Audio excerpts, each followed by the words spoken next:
Good morning. My name is Reverend Dr. Becca Edwards with Texas Impact and the General Board of Church and Society of the United Methodist Church. And I'm B. Moorhead. I'm the Executive Director of Texas Impact. And we are here at COP30 in Belém, Brazil. This is the beginning of the third day of our participation. And we are recording this video not at the venue, but instead at our lovely accommodations in the neighborhood of Sacramento.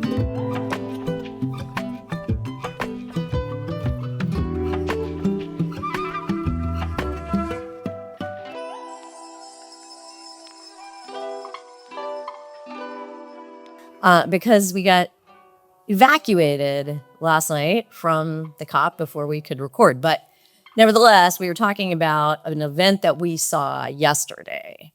So the event was a consultation between the COP presidency and the NGO participants. It turned into sort of a conversation, a larger conversation about multilateralism, how it has been in the past, how we would like it to be in the future, and what we hope for this COP. Yeah, it was an interesting moment, I think, for us, partly because the United States is not present at this COP, and at least not at a national level. And so it's making us think a lot of things that we normally wouldn't have to be focused on. But the idea of multilateralism isn't only a global concept. I mean, as I was listening to the NGO participants and the delegates from the least developed countries and the global south talking about what's really multilateral negotiation, what it means for people to actually be at the table, not just be observers at the table. I just kept thinking, wow, what would it be like in the United States, in our Texas legislative context, to have that same open dialogue with the stakeholders? Absolutely. And I think one of the things that really stood out to me was that the way the constituencies, so I've been to negotiations before where the parties had a chance to talk, but to have each of the constituencies have an opportunity to present their own perspective was really meaningful. I thought as well. And there was a point partway through, and one of our virtual observers back in the United States even brought this up in a blog post that they did earlier today, that one of the NGO observers said, you don't understand, it can't just transition doesn't just mean transition for a few key industries from the one that is making carbon to the one that's making less carbon. It's a whole approach to society, or a whole of a society approach, as we say. But she was talking about the rare earth minerals and mining, and how in the quest for more clean energy to power these things that will make it so much better for a few of us, we're leading to destruction for other parts of the world. So the transition has to be not just industry by industry, and it has to really take account of people's whole lives.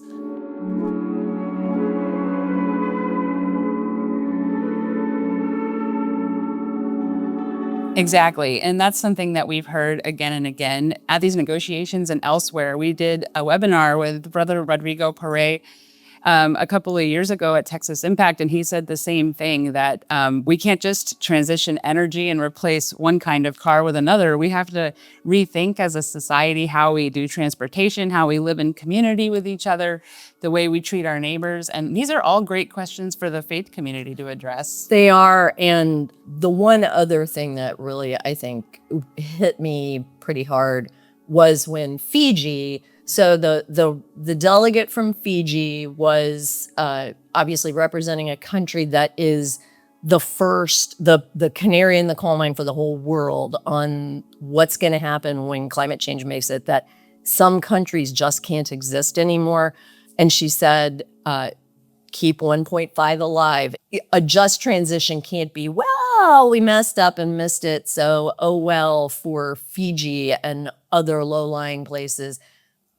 For for those countries, a just transition means really, even if we overshoot for a minute, 1.5 still is the number.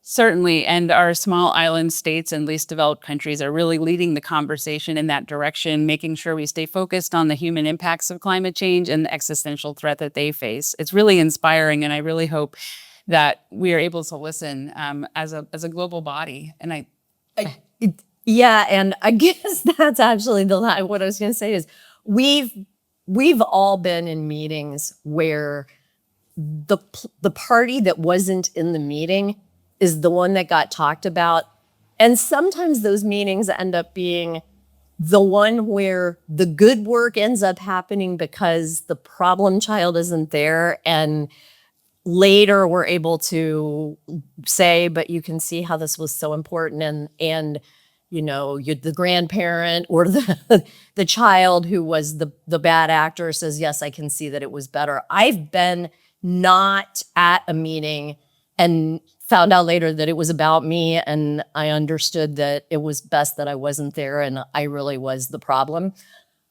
We've also all been not at the meeting where it turned out that because we weren't at the table, we were what was for dinner. And I think for the people from the United States, we're watching this process and wondering, is it the right thing that the United States is not here because everyone else is being able to have a very productive conversation? Or are we going to really wish we had not sat out because the world has moved on and the United States got left behind? it's a great question. And I think we'll continue to see how that dynamic plays out for the rest of the 2 weeks. So keep checking back with us. We'll be providing dispatches every day from COP30 in Belém, Brazil.